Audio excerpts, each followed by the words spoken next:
Gavin Bryars was born in Goole in Yorkshire in 1943. When he got to an appropriate age, he became a philosophy student at Sheffield University and also became a jazz bassist. So that's upright bass, obviously. His band, or his group that he was in, started by playing traditional jazz and then transitioned into free jazz. And then he got disillusioned with jazz and turned instead to composition instead of improvisation. So he studied briefly with John Cage and became a minimalist of the New York avant-garde style. He is a founding member of the Portsmouth Symphonia. He's written many, many works that are broadly kind of described as being part of the contemporary classical area and minimalism, some of them, but that includes 5 operas. And he had a stint as professor of music at De Montfort University.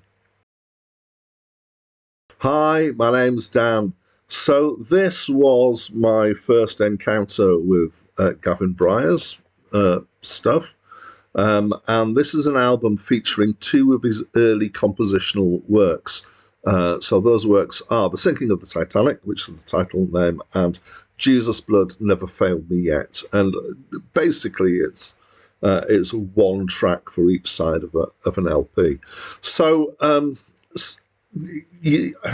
found I had to be careful, and I got a bit confused and try and work out which album was actually intended to be the album that was in the acclaimed music list, because there are at least 2 albums with the name The Sinking of the Titanic from Gavin Bryars, and they're apparently very different recordings of The Sinking of the Titanic. The second one was a 60-minute long version just of that. And there is this general problem with classical music, which is that they tend to name albums after some kind of title track, but they don't really try and distinguish between albums as much, because it's more about the piece.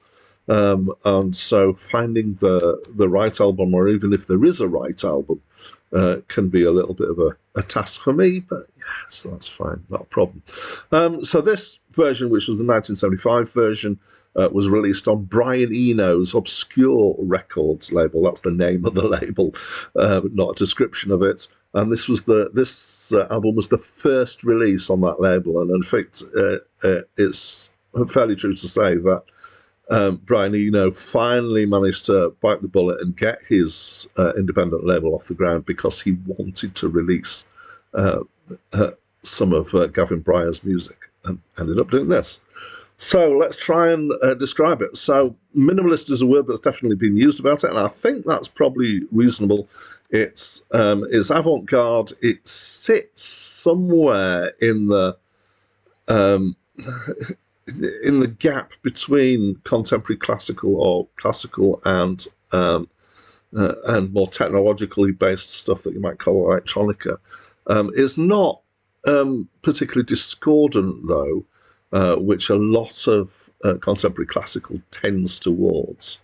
So let's talk about each of the 2 tracks in turn. We might as well. So The Sinking of the Titanic includes a series of slow chords which are mirroring a hymn called Autumn, which may have been playing on the Titanic by the band on the Titanic as the boat sank. This is overlaid with other sounds, including some spoken word stuff, particularly towards the beginning. There's some longer, more muted notes, which I think are electronically generated notes. There's a music box sound at one point, and there are various other things going on. And the point of this is apparently that it slowly becomes more muffled and drawn out in the kind of style or the thought of what would happen if they kept playing as it actually sank and the instruments went underwater. So apparently the instructions for this originally were not a score, it was 1 page of instructions. And at some point he did a more conventional score for this. And it's a 24.5-minute long recording. So I found it okay. It's definitely something that the word soundscape would relate to. It's quite slow. I guess it's quite relaxing. I wasn't hugely bothered by it in terms of thinking, oh yes, this is brilliant. It didn't have a huge impact on me in that sense. So the other track is Jesus' Blood Never Failed Me Yet. And this is focused around a clip of a homeless man singing apart from a religious song, and then having that repeated, and it repeats many, many times. So the whole thing is, this is about 26 minutes long, but he sings for only a few seconds. So this is, as I say, repeated many times. And then it's overlaid with, starting with what I believe is described as a low string quartet, but then adding other musical elements. So like there's brass in here, and there's other stuff as well. And it builds up and then dies away. And the singing of this guy happened to be basically in tune with itself, so it was entirely possible to add this backing later, and it had the musical integrity to do so. So it had that kind of integrity in terms of pitch, but in terms of length, he kind of wandered a bit. So it ends up as being a 13-bar, apparently, I haven't counted it, snatch. And so it has this, long build and then long die away again at the end. I found it hard to listen to, and I think there are two reasons for that. Firstly, it's the repetition that was just going round and round and round, and I found actually afterwards that it was stuck in my head for quite a while. And I think the other bit is the 13-barness of it, which is slightly disconcerting, that it's not kind of a straight length. But maybe not every time, but there were several times when it restarted again. And it tends to start, so it starts with him singing the first few words and then the backing coming in. And then this kind of repeats. Every time the backing, his voice came in again, I was thinking, oh, not again.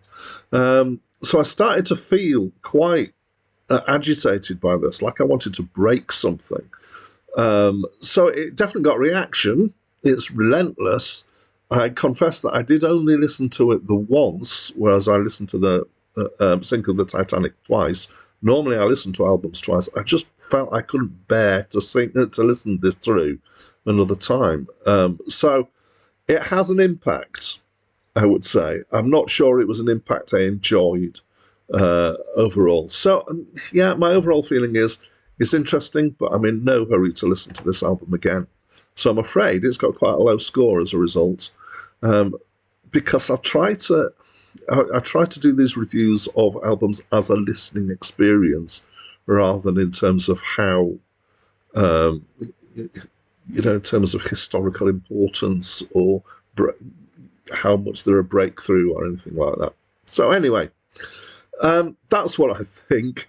As always, I like it when this video is just the starting point for the conversation. I've got some great people who comment on these videos. Why don't you join them and tell me what you think of this album? If you don't know it, have a listen and then join in the conversation. That'd be great. That's it from me for now. Jesus' blood never found me, never found